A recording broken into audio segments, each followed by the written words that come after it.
Hi, Happy New Year. That's right. This is the first recorded episode of the new year. I'm recording this on January 5th. We released it a couple of days after.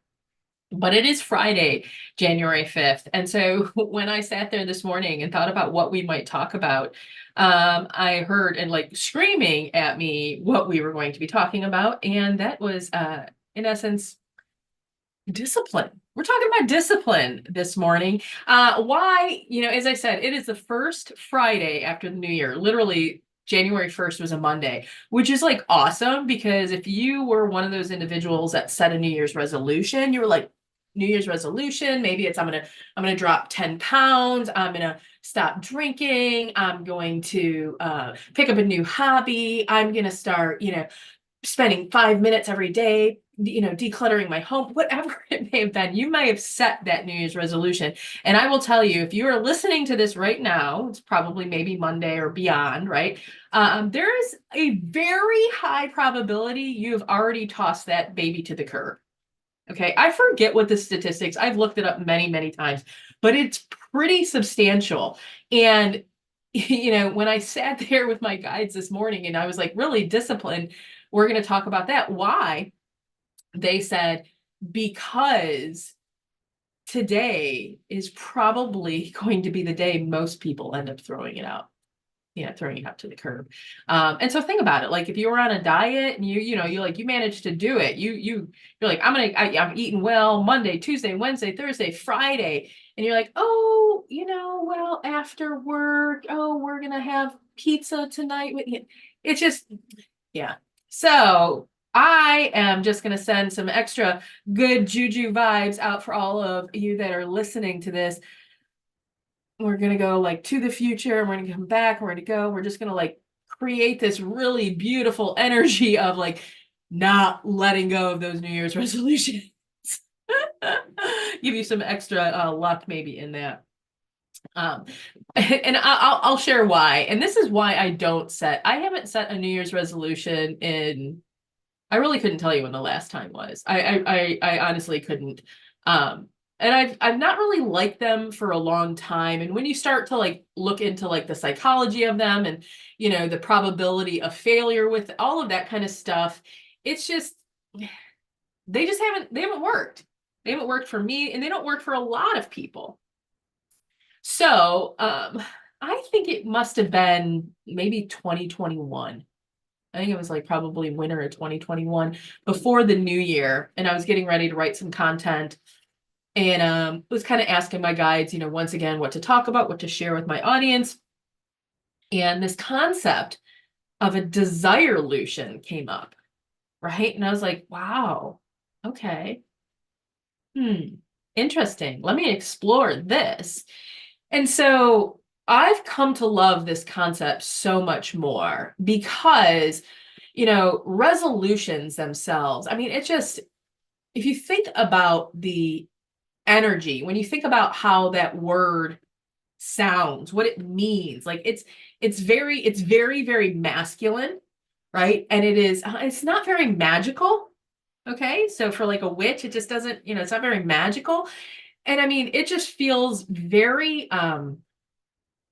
corporal, like yeah, resolve. Well, I'm going to resolve to, and so I was like, okay, a desire. Like if I have a desire for something, I desire for a transformation. I have a desire to have a healthier body. I have a desire to enjoy life more. I have a desire to learn something new, right? You're attaching yourself instead of this resolve, right? This feeling of like obligation. You're attaching that whatever it is into a very strong emotion, which is desire. Okay. And so the likelihood,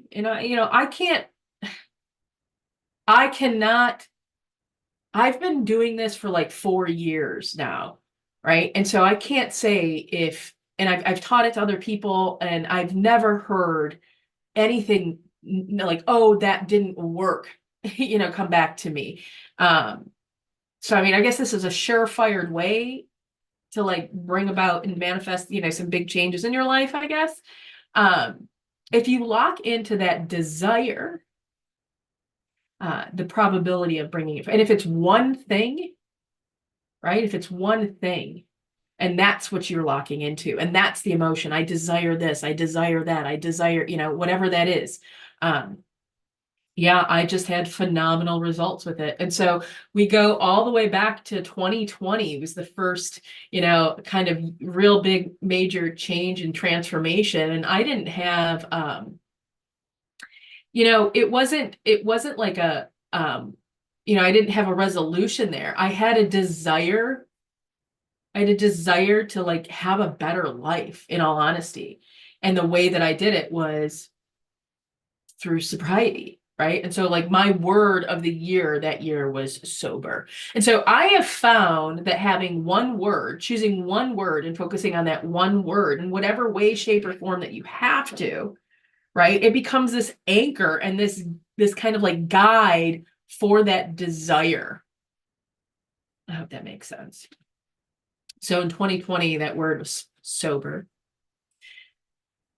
And I remained sober throughout the entire year. It was the first year, I had 1 year behind me. And I remember I was in Tennessee to celebrate that 1 year anniversary. And it was really beautiful, like enjoying my first kind of big vacation after the year before's vacation that hit the fan. Yeah. So it's kind of like the thing about hitting your rock bottom on your birthday is you've got a really crazy milestone every year, right? So 2021, my word was strength, and I needed a lot of that because there were certain changes that I needed to make in my life, and I really felt like I needed the strength to do it. And another word that would have been really good, and I had contemplated, and I did some art that year. I've often done some artwork. Uh, I really, could have been courage, but I really did. And so 2021 was the year I started to set some really hard boundaries with folks that were really, really, really intimately attached to me. And I did. I needed a lot of strength and a lot of courage to do that, to keep making some of the decisions and the changes and like, going beyond that 1 year and keeping and trucking into year number 2. And so it took me all the way that year. It took me all the way to almost the end of the year before that final, like, oomph of strength was needed. And, I parted ways with, someone that was codependent with me, and it was really hard. I mean, it just, I'm just even can feel and, in remembrance that somatic experience. Yeah, that somatic experience. And that was really intense. And, the other thing too, and like I look back, I think strength and courage could have been interchanged that year. That was the year I went through a deep spiritual program. And so like continuing to show up there, continuing to be, in doing my work, and like, continuing to love myself. Those are really big deals, which led us into like that 2022. And so I brought about all of these changes kind of externally in my life at that particular point. Right. I'd gotten rid of all of the alcohol, removed all the kind of like places and things that were, kind of distraction. You could say in kind of that year or two was the people that were really, challenging my sobriety was in year 2. And so I'd cleared all of those things out. And so now it was really me. And so 2022 was peace. That was my word, was peace. And so really this was focused on peace of mind in a big deal. But I looked at it from a perspective, like in all ways, like, peace, peace in multiple relationships, like in whatever way, shape, or form that I can. But everything, that I did that particular year was grounded in this: is it going to bring me peace? And last year in 2023, the word was presence, and it was very funny, right? My little Saturn in Virgo, I forget what house it is, but it is definitely indicative of like organizer, very, structure. Yeah. And so I set presence. I was like, oh, cool, great. These are these things that I would like to do to show that I'm present.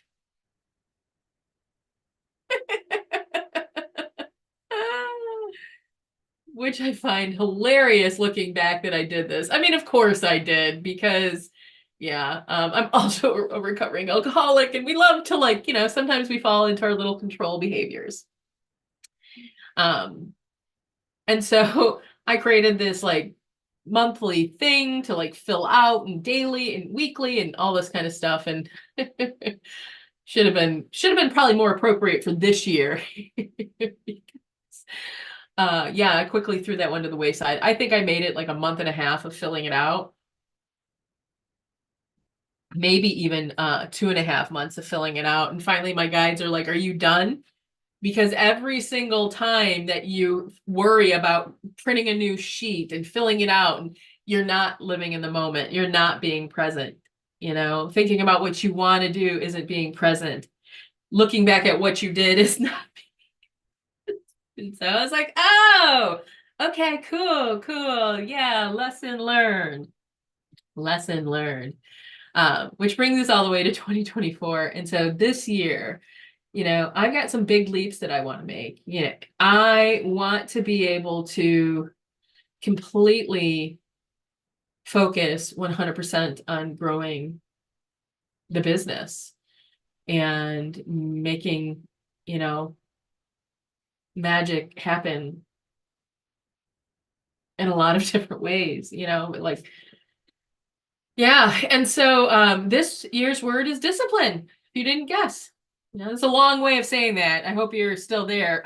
I've been rambling for like 12 minutes about why we're talking about discipline today, is because that is my word of this year. But I needed to make sure that you understood kind of why and where, it was coming from, and some of that one word. So this discipline, and this is a big deal, right? Like, you're talking about someone that will admit that I'm not only a recovering alcoholic, but I'm a recovering workaholic and perfectionist. And so I had to really work on those things. And there is a, this discipline is a very, I have spent a lot of time thinking about it over the last couple of weeks. It's been about 4 weeks that I've been thinking about this. So we're going to start now with the level set. I want to make sure all of us understand what I mean by the word discipline.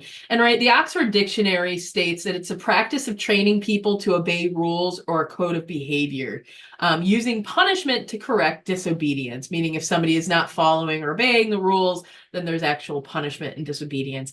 And, if that's the formal definition, that's cool. I'm not going to argue with Oxford, but I am going to state that, words have power. And in order for us to understand what I mean by that word and the power that I am using as it relates to that word, discipline for me is making a decision. It's more a self-discipline perspective, okay? It is making a decision and taking unwavering action towards it. Right? That's it. And so you can think of a boundary as a decision and holding it. That's it. That's the discipline. Like, it is unwavering. Unwavering. That's discipline to me. Right?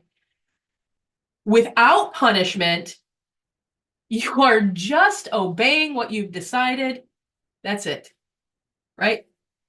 And so because you're obeying it, without question, there is no room for things like shame and guilt. Okay? So that discipline, and if you think about that, when you make a decision and you take action on it and you finish it, like it's even like scientifically, it has, your body will release chemicals. serotonin, dopamine, oxytocin. I don't remember what it is. I'm not a scientist. I'm a witch, right? It's going to release those chemicals, and you're going to like the fact you kind of like get this like, biological response of completing and achieving something. And so when you keep doing that, it's like you start just you doing this discipline, making decisions and taking action on it. It's like hitting a little bit of a happy button over and over and over again. It can help raise some of your vibration, right?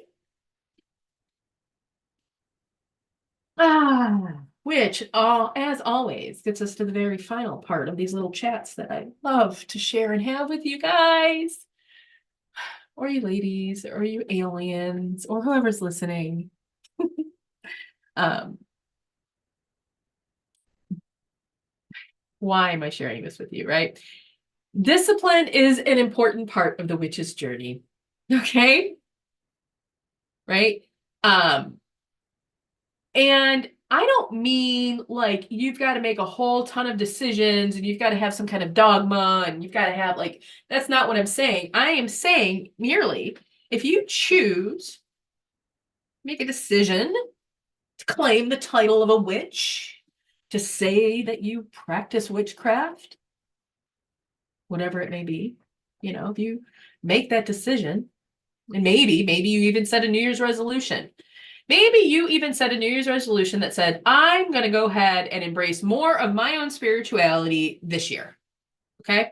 And so you may be listening to this right now and you may need a kick in the pants to stay consistent, right? Because that's where the discipline lies in there. And consistency is not like, it's not like every hour I've got to go and I've got to do like, the pentagram, sign of the pentagram. And no, that's not what I'm saying. Consistency, right? In a like a spiritual practice is just setting a rather regular cadence and rhythm. It could be just, going outside every new moon and saying a little prayer, right? It could be, once a week sweeping your house and just, imagining getting all of the negativity out of it. It could be like, it's just doing something consistently, right? So you may need a little bit of that kick in that pants and a little bit of tender love to say, don't be so hard on yourself. You're doing fine, right? Or you may be listening to this like, I don't know, months, maybe it's October, maybe you're, listening back, and you made that New Year's resolution, or even thinking about making that New Year's resolution, and you're worried, right? You're worried, like, what if I don't follow through with it, or whatever, what if I don't, I just can't figure out what I really dig and like to do consistently. Maybe you're just like already kind of like, I don't know, worried, concerned, or something of that nature. I'm going to tell any of you that have maybe ever tried to jump on it before and, fell off the wagon, went back to being a muggle. Oh, maybe that's funny. Maybe I'm addicted to being a muggle.